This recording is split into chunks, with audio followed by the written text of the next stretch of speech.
c'est parti pour 24 ou 25 km jusqu'à Léon. Et ce matin, je pars bon dernier, il est 8h moins le quart. Le ciel est toujours couvert, j'espère qu'il ne va pas pleuvoir. En tout cas, là-bas, c'est bien sombre.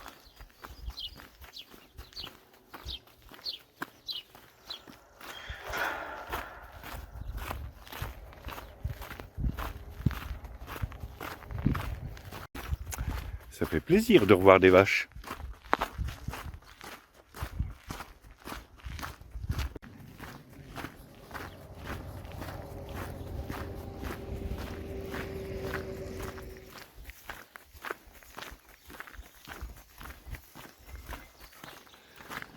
J'arrive à Mansilla de las Mulas.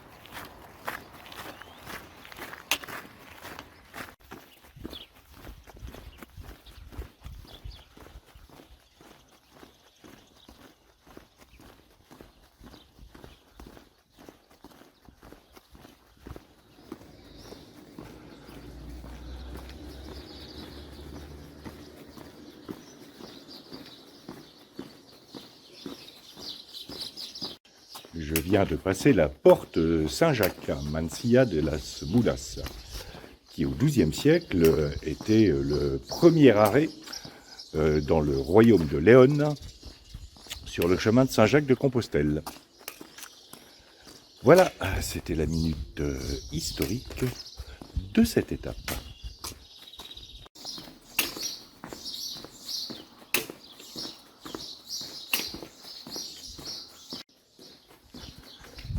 Pas de nid de cigogne cette fois. Une muraille en galets. Elle n'a pas l'air très épaisse. Mais bon, c'est étonnant.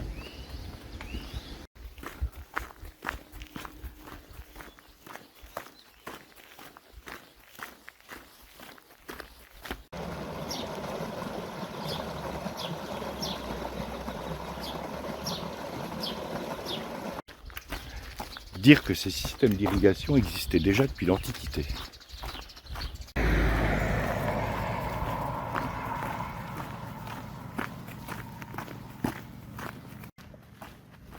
Vous en avez marre des lignes droites, hein. Alors sur ce chemin, il y a un nombre d'escargots invraisemblable qui tous les matins traversent. Ils devraient pourtant savoir que traverser une autoroute à pèlerin, c'est dangereux. Ou alors, à droite du chemin, c'est la banlieue, et à gauche, c'est là où ils vont bosser. Je vois que ça.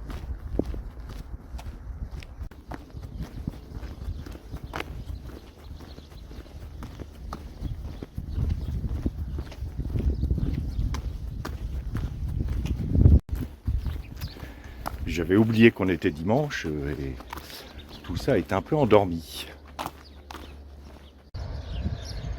Je suis confronté à un cruel dilemme. Il y a deux possibilités pour le chemin. À droite ou tout droit. Alors à droite, c'est le long de cette route, le long de cette grande ligne droite. Et tout droit, il y a des barres. Quel chemin croyez-vous que j'ai choisi? Bon, on est dimanche, donc pas sûr que ce soit ouvert.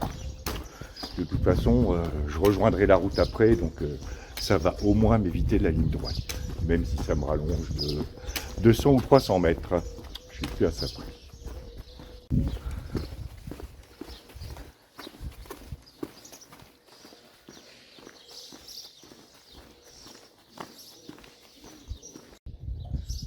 Voyons.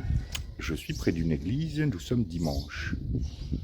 Donc dans tout bon pays chrétien, il devrait y avoir un bar ouvert.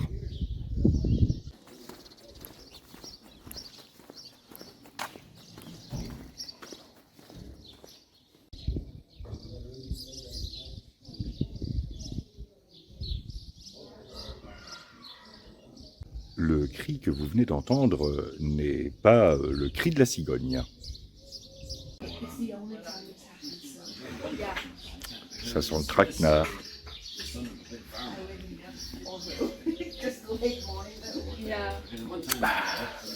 C'est du jus d'orange.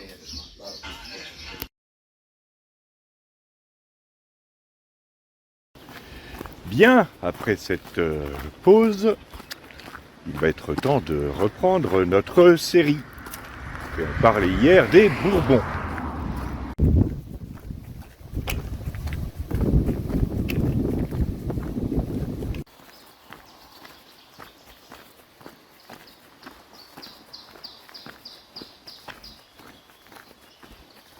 Alors, quand on parle de maison des Bourbons, tout le monde connaît au moins un roi issu de cette maison. C'est Louis XVI, le plus petit des rois de France. Ouais. Il faisait une tête de moins que tous les autres. Voilà, ça c'est fait.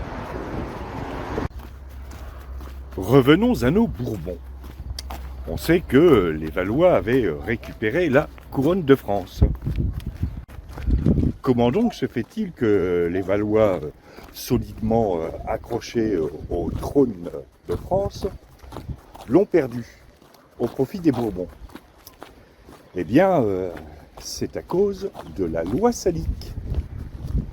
Encore un mot bizarre. Qu'est-ce que la loi salique? La loi salique a été écrite par les Francs saliques, dont est issue la dynastie des Mérovingiens, entre le 4e et le 6e siècle. En quoi consistait-elle? Eh bien, la loi salique a été mise en place pour mettre fin à la pratique de la vengeance privée.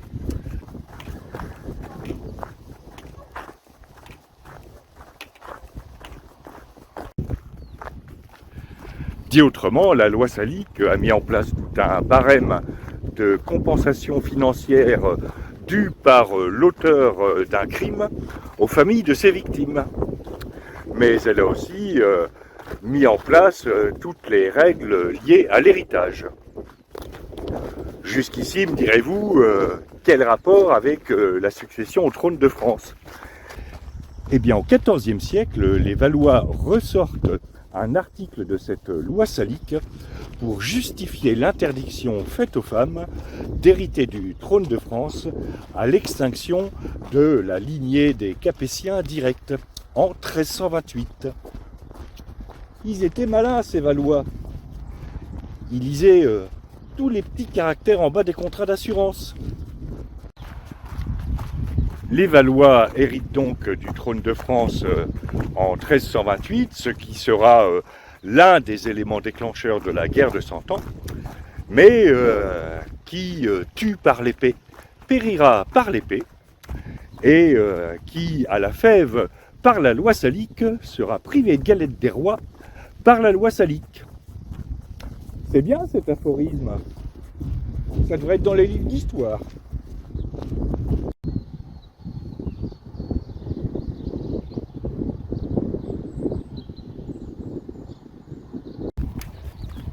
La suite, après la petite côte. Ouais, il y a une côte.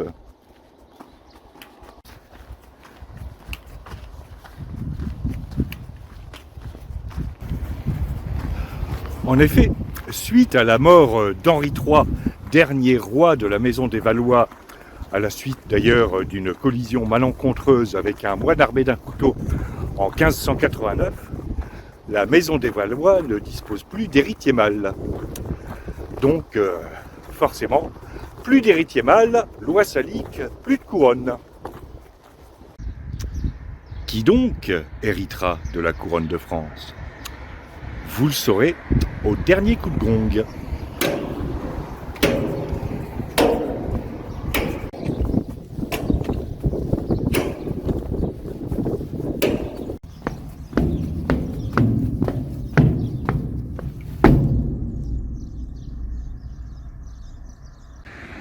C'est un cousin du défunt roi. Mais attention, pas n'importe quel cousin.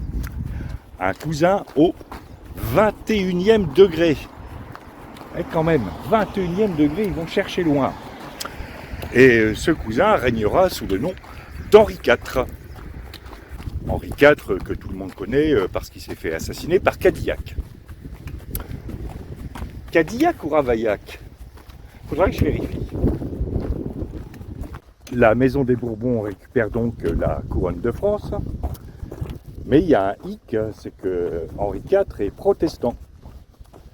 Et pour régner, il faut qu'il soit catholique. Henri IV se convertit donc au catholicisme le 25 juillet 1593 et peut ainsi régner sur la France.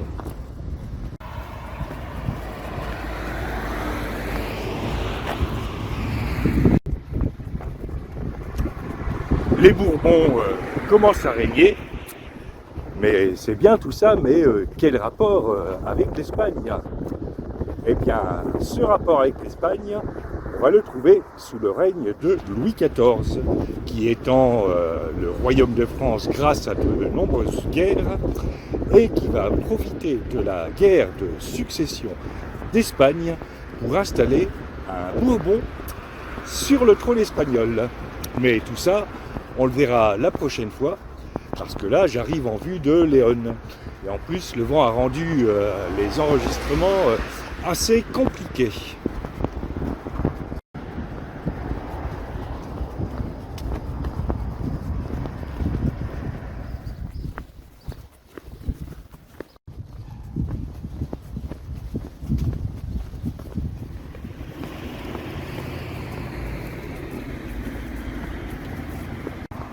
Alors, comme d'habitude, c'est toujours un peu long les arrivées dans les grandes villes.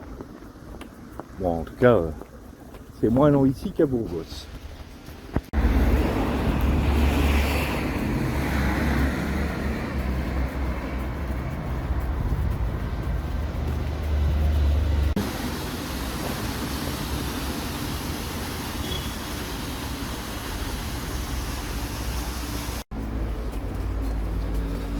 Bon, j'approche de la vieille ville. Et là, ce sont les anciennes murailles. C'est curieux quand même, ces murailles en galets.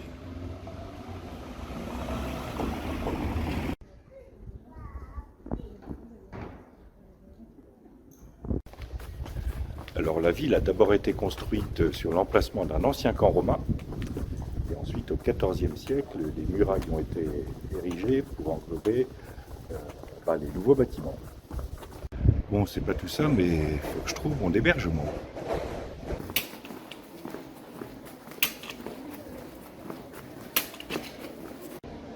Alors, ça, c'est l'hôtel Santa Maria de Carvajal de Benedictine. C'est là que je vais.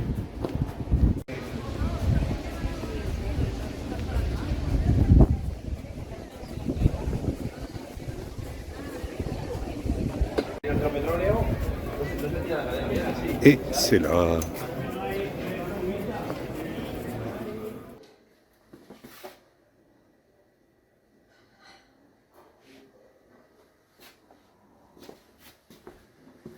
Et moi, je suis là en bas.